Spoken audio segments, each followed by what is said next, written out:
Il y a peu de comédies romantiques que je pourrais vous conseiller tant je n'apprécie pas spécialement le genre, mais celle-ci, elle est spéciale. Bonjour à tous, bonjour à toutes, vous êtes sur la chaîne Cap 7e Art, c'est Xavier, et aujourd'hui on va parler de L'amour c'est surcoté, une œuvre de Moonrad Winter qui adapte lui-même son propre roman, donc c'est lui qui apporte ses propres trahisons, c'est lui qui adapte, qui fait le choix de passer du roman à l'écran, donc il y a forcément des trahisons qui doivent être faites, mais elles sont faites par lui-même, donc on peut tout accepter parce que tout vient de sa tête. Donc déjà, premier bon point, on est sûr d'avoir quelque chose de fidèle, en tout cas quelque chose qui lui tient à cœur et qui ne va pas être trahi plus qu'il ne le faudrait. C'est lui-même qui apporte ses propres trahisons, c'est déjà très bien. Donc on reste dans sa tête. Et ensuite, j'ai envie de dire que cette personne, ce Moonrad Winter, il a une manière de parler de la sociologie, une manière de parler du couple, une manière de parler des souffrances qu'on peut avoir aujourd'hui, qui est réellement très intéressante et qui m'a réellement touché. Je dois dire aussi que les dialogues sont ciselés, mais ils sont ciselés par des comédiens qui, eux, sont aussi en haut de l'affiche. En tout cas, ce sont des comédiens qui savent improviser, ce sont des comédiens qui sont habitués au stand-up, et c'est des comédiens à qui cette comédie romantique va bien parce qu'elle est dans l'air du temps comme eux le sont.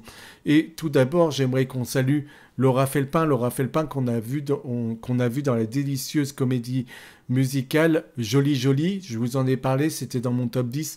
J'ai adoré cette proposition et je trouve la douceur dans la voix, dans l'incarnation de Laura Felpin, mais magistrale. Et je trouve de toute façon qu'elle dégage quelque chose de tellement chaleureux qu'elle fait du bien. Ensuite, Hakim Djemili, on l'a vu dans le film de Mouloud Achour, qui est le présentateur de Click.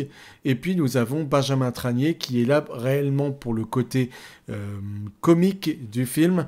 Benjamin Tranier, vous avez pu le voir dans le film Au pied de l'Himalaya. Je me le suis en tongue au pied de l'Himalaya, excusez-moi. Donc ce comédien-là, il est très efficace dans sa rythmique pour donner le ton et il a une gueule, un look, un phrasé qui est particulier aussi et qui marche plutôt bien. On a une pointure également, on a François Damiens qui vient faire quelques petites apparitions dans ce film et quand il est là, c'est un bonheur parce que lui aussi s'amuse et ça se ressent. Mais j'ai envie de vous dire que cette comédie romantique, elle coche toutes les cases d'une comédie qui a réfléchi à son temps. Parce que réellement, dans ce film, tout va être calculé. C'est-à-dire qu'on va rechercher à voir ce qui a évolué aujourd'hui par rapport à l'image qu'on se faisait de l'amour il y a quelques années. Et aujourd'hui, dans ce film, on a un personnage qui va perdre son meilleur ami et qui aimerait être un immense charreau, qui aimerait avoir plein de nanas à sa table, pouvoir coucher à droite, à gauche, autant qu'il le voudrait, mais il est timide, il est menteur, il est misogyne, il est maladroit, il ne sait pas du tout s'y faire. Il aime dire qu'il est né le même jour que Jésus, ça l'amuse beaucoup, mais à part ça, il n'a pas vraiment de talent. Et donc c'est quelqu'un qui se cherche, et c'est quelqu'un qui, du coup, n'interagit que très peu avec des femmes, et quand il interagit avec elles, c'est la catastrophe absolue. Et du coup, c'est le personnage faible de l'aventure qui est interprété par Hakim Djemili, là où Laura Felpin, dans ce film, joue une personne sûre d'elle, qui est bien ancrée dans ses positions et qui trouve sa place, qui sait comment elle doit avancer.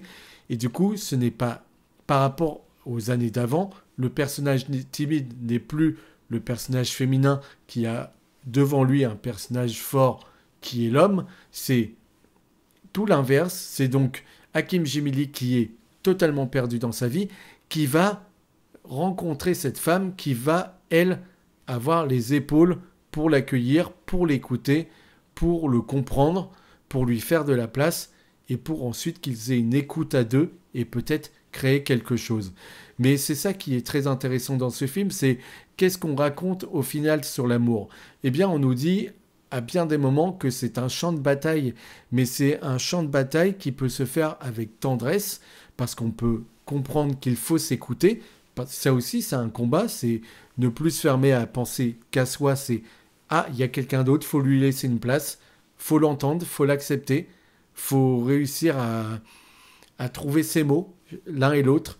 Et puis il y a aussi, et c'est montré par la mise en scène et verbalement, il y a aussi un moment où on nous montre un combat entre les deux personnages. Et c'est clairement nous dire que oui, il faut se battre aussi pour donner de l'intérêt à cette histoire, sinon elle se cassera la gueule forcément.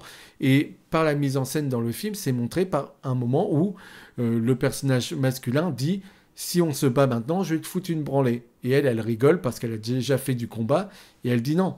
Elle fait clairement c'est toi qui vas finir à terre, c'est moi qui vais te ruiner.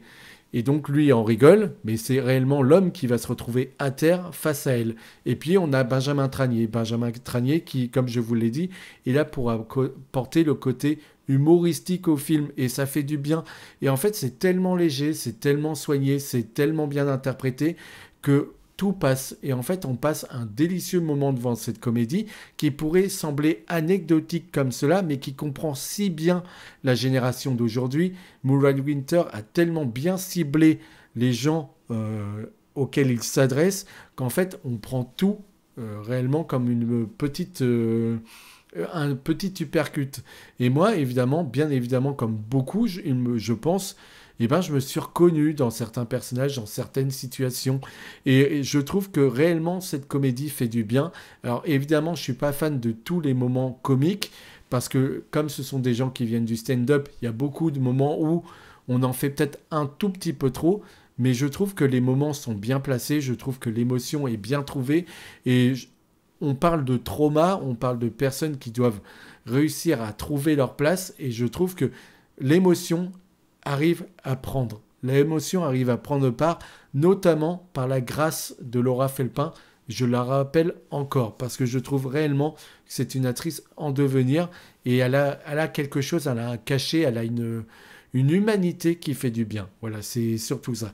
Et ici, elle est, comme je vous l'ai dit, le personnage qui prend les devants, qui a de l'assurance, qui le remet en place et qui essaie de le comprendre. Et lui, par sa maladresse, par tous les mensonges qu'il va amener, eh bien, il va nous faire rire parce qu'il creuse lui-même sa propre tombe avec un ami qui ne va pas beaucoup l'aider, mais plus lui mène des épines dans le pied et on se régale de chaque situation qui se passe.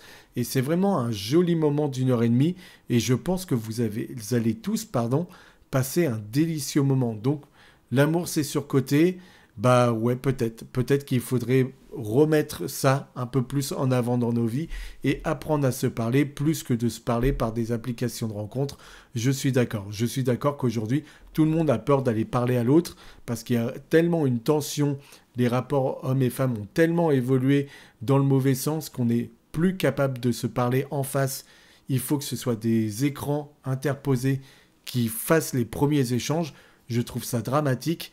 Et le film en parle. Le film parle de tout cela, de tout ce qui s'est passé en quelques années et qui a fait que aujourd'hui la communication est rompue et aujourd'hui il est difficile d'aller à la rencontre de l'autre.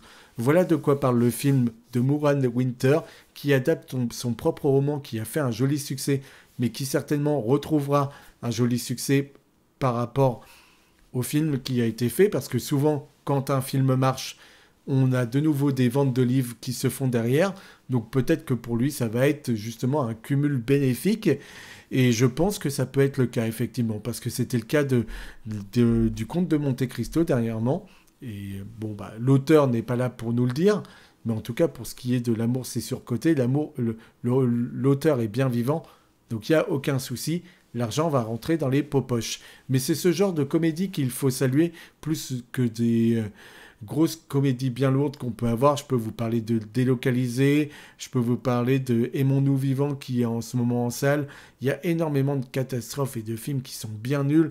Et ça a une âme. Et donc, il faut le souligner, il faut le mettre en avant et il faut se battre pour ce genre de cinéma parce qu'il reste rare. Et oui, c'est une rom-com comme on les voudrait bien plus souvent. C'est une rom-com qui touche au cœur et qui fait du bien. Merci d'avoir été au bout de la vidéo. Vous pouvez donc liker, commenter, me faire part de vos retours et on se retrouve très vite pour parler toujours de cinéma. Pourquoi parler d'autre chose ?